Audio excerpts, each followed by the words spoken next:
Hi, I am Daniela, and I'm a Hispanic student at the University of Minnesota. Today, we will be talking about how Hispanic cultural norms impact individuals and their family systems. I have personally had experience with the Hispanic family systems, since my family is Hispanic and we live in Mexico. For me, this started very young when my parents taught me that I should never talk back or disrespect any adults. And when I was a teenager, my grandma started making comments about my body and accusing me of being bulimic, even though I was not. And when I tried to explain myself and say how it made me feel that they would think or believe that, I would get in trouble with my dad for being disrespectful to my grandma as a result of me standing up for myself. This not only happens in my family, but has also happened in Destiny's family, who will appear on one of the segments. Our first segment will be using an article by Nathalie Ross, who is the Vice President of the Council of Foundations, to explain how norms and traditions are related to the hierarchy inside families and set foundations family create within themselves. Also, an article by Nathalie Cannon, who is a writer at Homeschool Spanish Academy, will be also used to discuss the importance of hierarchy inside the family. In segment 2, I will use this scholarly article, Family Culture and Communication, published in 2017 by Santiago Arias and Carter N., to go deeper into the power dynamics inside a household and why respecting your elders is such a large part of the Hispanic family values. We will be covering some statistical data from Nathalie, Landale, Salvador, and Christina, published in 2006, that shows how Hispanic families have closer relations than any other cultures.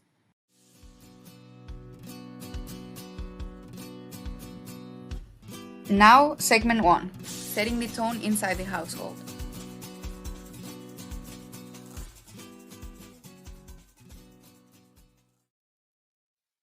According to Natalie Ross in the article The Effects of Family Culture on Family Foundations, they talk about how values set family foundations, since the values that someone is raised with usually predominates in your life. They also talk about norms and how these are the unspoken and spoken rules that the family follows. Another thing that sets this feeling of hierarchy or seniority inside the family are the invisible constraints that set the usual behaviors of family members in and outside the family. These foundations mentioned are important in setting the hierarchy inside Hispanic households. According to Nicole Cannon in the article The Powerful Role of Family in Hispanic Culture, published in 2022, this hierarchy sets the parents and grandparents at a higher level than kids. This is the exact reason why, when this hierarchy is set in place, we have to listen to those older than us keeping the old traditions. This is related to one of the main forms of etiquette that Hispanic families follow, where Spanish speakers use the pronoun usted, which is the formal way of using tú or you in English, that has its own verb conjugations. When talking to people older than you, personally, my parents taught me to always use the usted when talking with someone older than me, and also to be respectful to all my elders, making my family fall into this hierarchy.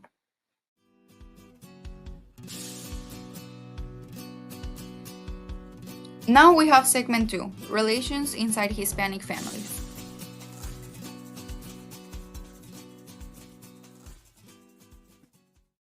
Why do you think the context of what a family is so complex?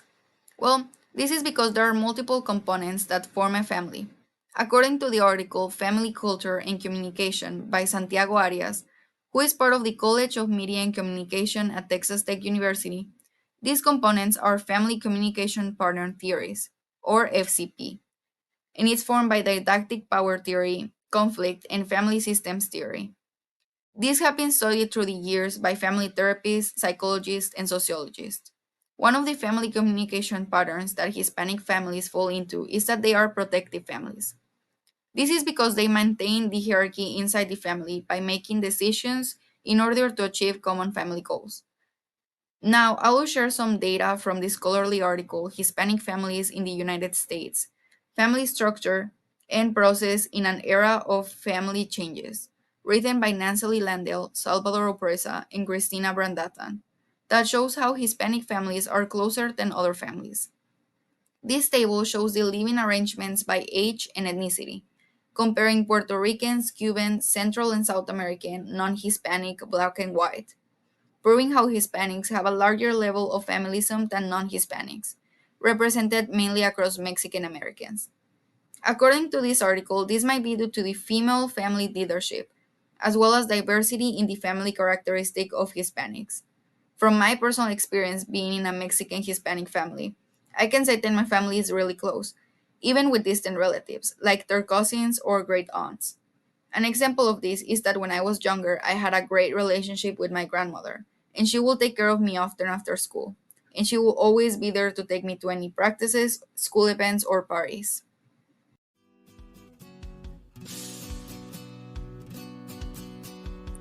Segment 3, Interview with Destiny.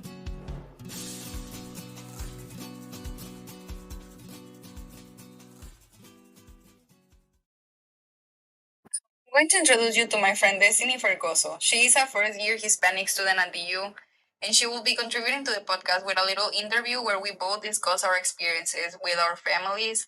While they are both Hispanic, they are different since she was raised in the United States and I was raised in Mexico.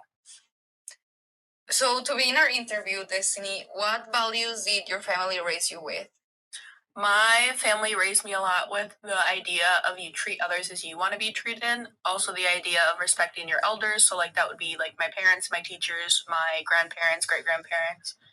Another one that they taught me was standing up for myself, also in like kind of like in school aspects and standing up for myself against like those in school. Would you mind sharing any experiences where you experienced a situation where seniority or family hierarchy came into play? And how did you stand up for yourself in this situation? One of my experiences was when my mom would call me gorda, which is like fatty in Spanish.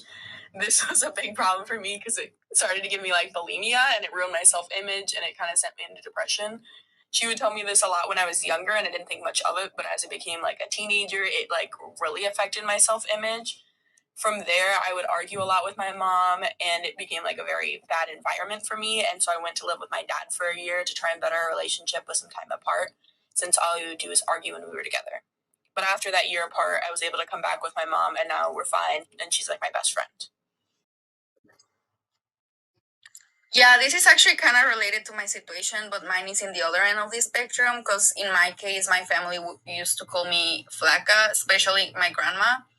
And also, like later when I started like growing up more, my grandma will call me like anorexic or bulimic because she will say that I like threw up to be skinnier. Yeah.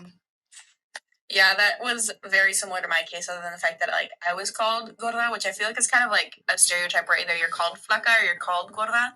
Because like in my family, I was called gorda, but like my brothers were all called like flaco and like skinny. So like it kind of ruined my self image because I was the only one in my family who they would call that. Yeah, and I do think like this is probably like generalized because we have like met other Hispanic people and like they also have mentioned how like their nicknames in their family will be like flaco or like gordo and like stuff like that. They're always related to like body image and like the way that you look at yourself and the way that your family looks at you as well. Well, thank you for the interview and helping me with the project. Of course.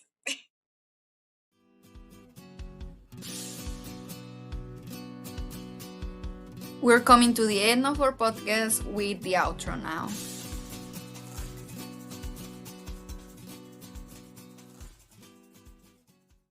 In this podcast, we have talked about the intricate family dynamics within Hispanic communities. We discuss how family values and norms lay a strong structure for family foundations, in a hierarchy where elders are respected and listened to. Then we went deeper into the components that make up a family, and this was using communication patterns theory, didactic power theory, conflict, and family systems theory. Then we examined how Hispanic families tend to fall into the category of protective families. And this is reflected in their closeness and solidarity within the family. This was supported by statistical data and my own experience. Finally, the interview with Destiny gave a different perspective on the experiences inside a Hispanic family. That was it for the podcast. Thank you to everyone who has listened to this. I hope this provided a deeper understanding of Hispanic culture and its family values for everyone. See you next time.